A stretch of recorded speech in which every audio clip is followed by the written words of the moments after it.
Good morning po ya. Recommend for school and balagbagan sa longevity and projection na HSI.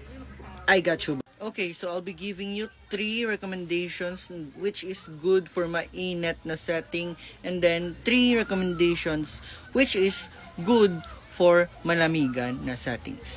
Okay, let's talk about mainitan na setting first. None other than HSI Invictus Sweet Bubblegum. It lasted for like 5 to 6 hours on my skin. Really good projection, especially sa mainit na setting or pinagpapawisan ka. Very decent for a freshie. Next is, if hindi masyadong mainit pero mainit pa rin somewhat, go with P67 Creamy Pineapple White Floral. Very the best. Very formal yung take niya, but I think this is more youthful compared with YSL Myself. Kasi medyo or somewhat similar lang yung scent ni P67 with YSL Myself, but this one with a pineapple on top. So I think this is a youthful take on YSL Myself. This one also lasts on my skin for like 5 to 7 hours minsan if talagang hindi masyadong mainit. And I think this one is not good for sobrang mainit kasi I think this one has a potential to be cloying. But still, balagbagan to if bless yung skin chemistry mo. And lastly, wala na akong sasabihin dito if you're familiar with me since first or whatever. HSI Asivat. Creamy pineapple. Oh my gosh. This is the best Adventus DNA for me.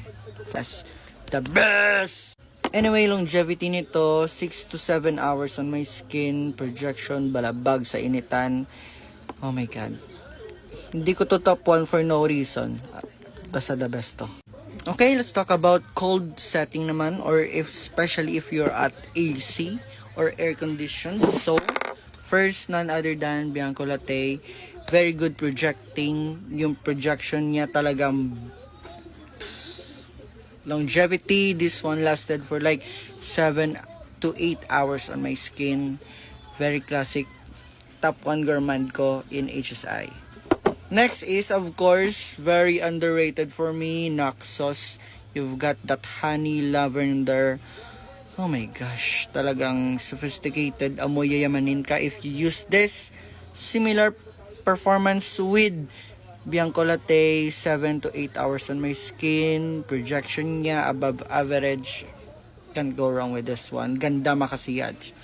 And none other than, wala ko nito pero naamoy ko na to, the king of siyaj for me sa HSI, the Instant Crush.